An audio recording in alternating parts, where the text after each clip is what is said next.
আমাদের বাড়ির ছেলে মেয়েদের বায়না নিয়ে চলে আসলাম আবারও আমি। কয়েকদিন হলো শবে বরাত গিয়েছে, তারা হালুয়া রুটি খেতে পারিনি, এই জন্য তাদের অনেক আফসোস। তাই তাদের ইচ্ছা পূরণ করলাম। প্রথমে ছোলার ডালটা ভালোভাবে ধুয়ে প্রেসার কুকারে সিদ্ধ করে নিলাম। তারপর ডালটা ভর্তা বানিয়ে নিলাম।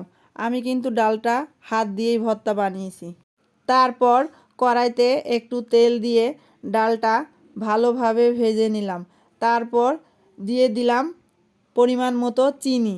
চিনিটা দেওয়ার পর ছোলার ডাল থেকে পানি ছাড়ে, আবারও ভালোভাবে নাড়াচাড়া করে পানিটা শুকিয়ে নিলাম। তারপর এই যে আমার ছোলার ডালটা হয়ে গেছে।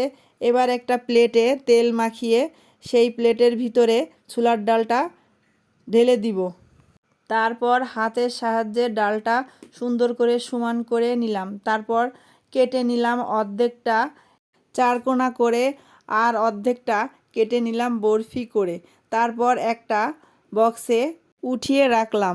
তারপর একটা কড়াইতে তেল দিয়ে দিলাম সুজিগুলা লাল লাল করে ভেজে নিলাম। সুজিগুলো ভাজা হয়ে গেছে।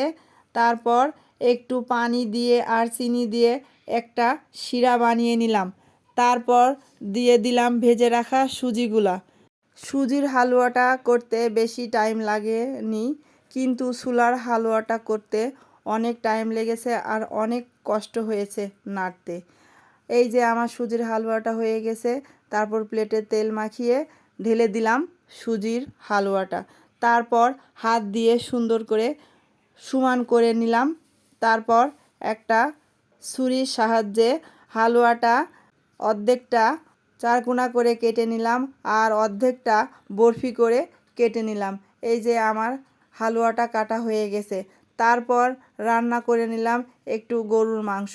গরুর মাংসটা কষানো হয়ে গেছে, দিয়ে দিলাম একটু ঝোলের পানি, কারণ ঝোলটা একটু বেশি করতে হবে, কারণ রুটি দিয়ে খাবো, এই জন্য ঝোলটা একটু বেশি করলাম। এই যে আমার গরুর মাংসটাও রান্না হয়ে গেছে।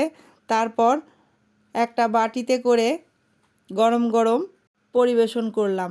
তারপর একটু মুরগির মাংস রান্না করে নিলাম। মুরগির মাংসটাও কষানো হয়ে গেছে, একটু দিয়ে দিলাম ঝোলের পানি। ঝোলটা একটু বেশি রেখেছি, কারণ রুটি দিয়ে খেতে হবে। এই যে আমার মুরগির মাংসটাও রান্না হয়ে গেছে। তারপর মুরগির মাংসটা একটা বাটিতে পরিবেশন করলাম। ছেলে মেয়েদের খুশির জন্য শবে বরাতে কিছু করতে হয় না।